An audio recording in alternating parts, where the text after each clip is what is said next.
Christmas, everyone, for 2021. Hopefully you guys are having a great time with your families. And I want to give you guys a special gift. Give you guys my spoiler talk for Spider-Man No Way Home. It's about time that I get to do a spoiler talk for No Way Home. Of course, I think it's the right time to do it. Spider-Man No Way Home already came out like a couple of weeks already. So I feel like it's really no shit that people knows what happens in the movie. But of course, for people who have not seen Spider-Man No Way Home, please do not, whatever you do, watch this video, because I'm going to talk about some spoilers in the movie, my favorite moments of the film. So if you have not seen Spider-Man No Way Home, go see my spoiler-free review. I didn't spoil anything about the movie. I did spoil the marketing, so spoiler about that, but I'm pretty sure everyone saw the trailers. So if you have not seen Spider-Man No Way Home, watch my spoiler-free review and watch the movie before coming back to this video.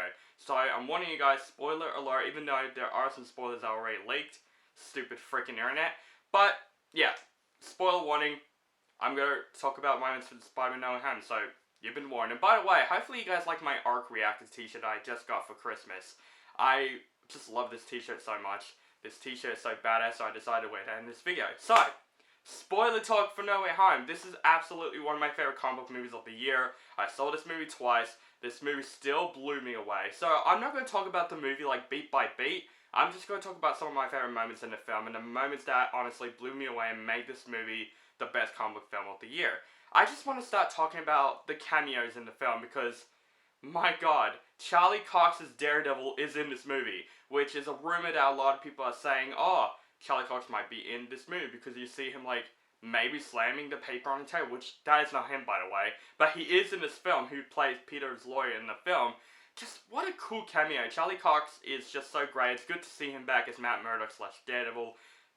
Obviously he's only in one scene of this film, but just that scene is completely worth it, where someone throws a brick at Peter Parker's window, because obviously this movie took place where everyone knows Peter is Spider-Man, everyone's being controversial, some people are on Mysterio's side, so one guy literally throws a brick at Peter's window while Matt Murdock is talking to Peter, and he just catches the brick instantaneously, and I just love the reaction that Peter has, where he's like, what just happened? And Charlie Cox is like, oh, I'm just a very good lawyer. That is so Matt Murdock right there. That is fantastic. I wonder if Charlie Cox is literally going to appear in future MCU stuff. Hopefully he does, because I love him as Daredevil, and Daredevil is one of my favorite Marvel shows of all time. That show is fantastic. And it's a shame that show is cancelled in the first place. But I just love the plot of Spider-Man No Way Home in general, where it's not just a plot about, the villains come out of the multiverse and fight off Peter. You know what I mean? It's not that movie. It actually kind of mismarkets itself. This movie is more about Peter Parker first trying to get these villains back to where they were, but you find out that when they come back, they actually die because they basically got out of the multiverse from the events when they're fighting Spider-Man. So when they come back, they will die. So Peter Parker decides, let's cure these villains. And it makes Doctor Strange really disagree with them with a really awesome fight scene at the Mirror Dimension. That fight scene is so fantastic because you literally feel like, how the hell is Spider-Man going to defeat Doctor Strange? Because he's such a good magical illusionist, basically. And I love that he uses geometry, basically, to beat Doctor Strange and trap him into Mirror Dimension. And that is just smart Peter Parker right there. We don't get to see much of Peter Parker being smart in the MCU or being like a scientist. This movie, it shows more of that, and I really love that in this film. But I just like the plot that Peter really feels sympathy for these villains for dying, so he tries to cure these villains. I love that Peter Parker actually makes the Hypno chip, from Spider-Man 2 for Doc Ock. He makes another Hypno chip for him to cure him, because obviously the arms in the movie is still controlling him, and he's still a complete dick. So I really loved how that happens. It still has that connections to the Raimi films and the Mark Webb films, and Electro, he uses some thing that holds up all his energy. I thought that's really well done. And come on, Willem Dafoe as Green Goblin in this film, I can talk more about him in this because it's a spoiler talk. Jesus Christ, the way he's introduced in the film, first of all, he appears right after where Peter Parker fights off Doc Ock in the bridge, and you don't get to see him fight. You just see him appear in the clouds, and then Doctor Strange takes him back to his place, basically, through the portals. And at first I was disappointed, but then we get to see more of Willem Dafoe as the Green Goblin. At first, he was Norman Osborn. He got rid of the Goblin, he breaks the helmet that the Goblin is in control of. He goes to Aunt May, Peter is there, and he's Norman Osborn. He is scared, he's confused, and I just really love Willem Dafoe as Norman Osborn in this film. He just really provides it in the film. I think his chemistry with everyone was really, really great in the film. He even says, I'm something of a scientist myself in this movie, and everyone was cheering, including myself. It was so awesome to see some old quotes back from the same actor again. But then after where, Spider-Man's trying to cure Electro, he cured Doc Ock already, that's when the Goblin comes back, and shit's about to get real. My god, that's when Willem Dafoe is literally, his performance is just getting better and better and better in movies. Just, my god, Green Goblin in this movie is strong as hell. He is beating the shit out of Peter Parker in this movie. Like when Spider-Man goes on top of him trying to punch him and knock him out, he punches him repeatedly and you see him smiling. I'm like, oh my god. Dark Knight comparison right there. Like, I think Willem Dafoe would have been a great Joker if you ask me. But then in the film, this is where tragedy happens. And it's something that I really wasn't expecting, surprisingly, and I wasn't expecting this moment to happen at all, in my opinion. Is where Aunt May dies. And it's something that I feel like I should have expected it, but I didn't. It's really well done because at first you see Green Goblin blowing up the building, Aunt May tries to defend Peter, and of course the building falls on her. And she got up perfectly, and I'm just like, how the hell does Aunt May survive that? I was about to say that was the stupidest moment in the film, but then she slowly dies. And oh my god, that is when I think Tom Holland does a great performance in the film. The film is so heartbreaking, especially when she said, of course, with great power comes great responsibility, which shows this is a Spider-Man movie. This is not Avengers movie. This is a standalone Spider-Man movie, and that's fantastic. We finally get that quote in the MCU. And that's really interesting to see Aunt May is the one that is basically the Uncle Ben character in the film. I honestly thought Tony Stark was that character, but no, it was actually Aunt May. We never get to see that gender swap comparison in the other Spider-Man films, so I thought Aunt May's death is really well done. I love it, it goes really, really slowly. It's not like it's rushed. It goes as slow as possible, Peter not knowing she is dying, and then she suddenly dies, and he slowly reacts to it. It is so emotional, it's so heartbreaking, and of course, I was in tears in that scene. It was really, really well done. Even the second time I watched it, I was more in tears because at first I wasn't a fan of Aunt May in this film because she's just like the hot aunt. In this movie, she has more to do in it, so you really feel bad for Aunt May and Peter in this movie. But after that, of course, it's the moment that you've all been waiting for and wanted me to talk about. It's something that I thought was going to happen. The rumors are big about this, and it finally happened. It finally fucking happened. Andrew Garfield and Tobey Maguire are in this movie. Straight away, when Ned opens the portal, you see Spider-Man in an alleyway when they say, we're looking for Peter Parker. And I'm just like, is that Andrew Garfield? And he comes up with the amazing Spider-Man suit. Everyone was blowing their minds. Oh my god, everyone was cheering, including myself. I literally wanted to stand up and cheer. It was so good to see Andrew Garfield in this movie again. Oh my god, the way he's introduced is like, I'm just like, screw the portal scenes in Avengers Endgame. This is my favorite MCU moments. I just love that MJ's like, oh, proof that you're Spider-Man. And she keeps throwing bread at him, and it's just really hilarious. Even Ned's grandmother, because obviously Ned and MJ have to stay away from Peter for a while, and Ned is at his grandma's house, and the grandma's like, can you please clean the cobweb off the wall? And Andrew Garfield climbs on the wall and cleans off the cobweb. The comedy is really well done, and you think that's not enough. Ned tries it again with the portals, and of course, you get to see Tobey Maguire back. I was speechless at that point. I was so speechless to see two great Spider-Man actors coming back, especially Tobey Maguire, coming back in this film. Tobey Maguire, my god, he is great in this movie. He's still the Peter Parker that I've known and loved in this film. And I like when you see Andrew Garfield and Tobey Maguire trying to calm basically Tom Holland down, telling them, yes, we have some deaths in the past too, like Tobey Maguire, Uncle Ben died, and Andrew Garfield, my god, when he talks about Gwen's death in the film, I think out of the two Spider-Mans that are in this film, I love Tobey Maguire, don't get me wrong, but I think Andrew Garfield steals this movie. He was still very emotional when Gwen dies in the film. He's not like, oh, I'm just talking normally, yeah, Gwen died and it sucks. But forget about it, he was still in tears, he was still heartbroken about Gwen's death.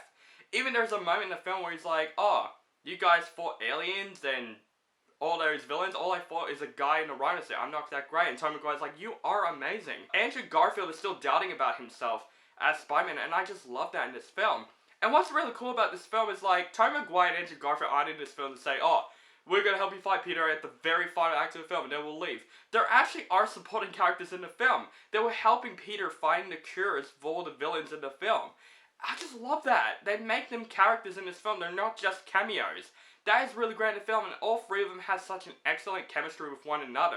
Even from back to the original films, but what's great about it, it's there for a reason. It's not like, oh, we're doing that to get everyone nostalgic. It's not that. It has to do with the story. It's just really well done. Like, this is how you do a fan service right. And if that's not awesome enough, we get to see the final act of the film, all three Spider-Mans. This is like a childhood dream come true. All three Spider-Mans fight these villains and cure all these villains. They cured Electro, cured the Sandman, cured the Lizard, and you notice in the film where you see like Sandman and the Lizard is cured, you see the actors, but they're not the actors now. It actually felt like the film is like rewinding because it felt like the exact same footage from the other Spider-Man movies. It's really freaking noticeable. That's probably my only big nitpick on the film. That's so noticeable. Like Sandman's just doing this when he turns back to Thomas Haden Church, and I'm like, this is obviously a Spider-Man 3 rewind edit and put it as a green screen. That is so obvious in this film. But then when the Green Goblin comes in and Tom Holland, Peter Parker beats the fucking shit out of him. Literally, this is the most brutal fight that I've seen in the entire MCU. You just see him pounding and pounding at the point where he grabs Green Goblin's glider, going to kill him, and he was about to kill him, and Tobey Maguire literally stops him. That is fantastic. It shows that he is not Norman Osborn. He's the Green Goblin. You can't kill someone else. He's innocent still. And it goes to that pointless scene where the Green Goblin stabs Tobey Maguire, and I'm just like, no, don't kill Tobey Maguire. But then he's just like, I'm okay, I've been stabbed before. And I'm like, that's kind of pointless in my opinion. Why the hell they did that in the film? I guess make people think he's going to die in the film, which it really isn't. I just thought that bit is a bit pointless in the film. And when Doctor Strange comes in to help, and Doc Ock also came in to help to cure Electro, Doctor Strange, the spell is getting much more worse. You see the portal opening with other villains. You see shadows of Rhino and Kraven the Hunter. It's so freaking cool. You find out that Peter Parker, the only way he can cure the spell is to make everyone forget that not just he's Spider-Man, but forget he's Peter Parker. Because at first, he goes for the spell to forget that everyone is Spider-Man except for the friends. And that's how he messes the spell when he says, oh, I want everyone to know that I'm Spider-Man to not remember me. And that's how the whole multiverse came existing. So in the movie, he learns that, you know, responsibility, great power comes great responsibility. So he decided, let's make everyone forget who I am. To basically save everyone. It has a really cool scene where Spider-Man basically says bye to all these two Spider-Mans. You see them group hugging. It is so freaking awesome in this film. But then we get this heartbroken scene where Ned and MJ doesn't want Peter to basically not remember them. But of course, he has to do it. And this heartbreaking scene with Peter and MJ in the film, it's just one of the best romances I've seen in the MCU, to be honest. I love the chemistry between Peter and MJ in the film. You really loved them in this film. So when that happens, of course, MJ, Ned, doesn't remember Peter Parker. And at first, he's trying to make them remember, but he decided, nah, I'm going to keep them safe. I'm going to stay away from them and move on. And that's when the ending of the film comes in. And, oh my god, it's one of the most beautiful Spider-Man endings I've ever seen, where Spider-Man becomes Spider-Man. He makes that classic suit. I love the red and the bright blue suit. It looks really, really beautiful. And you see him swinging through the city at Christmas time, where I'm thinking, does this take place in Hawkeye universe? I don't know. Does this take place at the same timing as Hawkeye? We don't know, because Hawkeye also took place in Christmas, and that's a great show, by the way. But the ending is really, really beautiful, and of course, the end credit scenes of the film. One, I really have an issue though. The mid-credit scene shows Eddie Brock / Venom from Venom Let There Be Carnage. And you see him, oh, I heard that there is a purple alien and all that stuff. And you see him like disappearing. And you see a leftover symbiote. I'm like, does that mean Tom Hardy is literally back into his universe and not remembering anything? That means the credit scene from Venom Let There Be Carnage will be pointless. Unless they do something with Venom 3. But the end credit scene, and it's now spoiled right now because the trailer is already out. We get a sneak peek trailer of Doctor Strange in the Multiverse of Madness. It's probably now one of my most anticipated films of the year, honestly. The trailer is freaking fantastic. And I want to mention before I end this video, that whole joke about Tobey Maguire's web shooters, I forgot all about that. That is my favorite part about this entire movie. All three of them had this great chemistry with one another. They're talking about, oh, how the hell did you get the webs out of your fist? Like, we had to make web shooters and stuff. Like, does it come out anywhere else?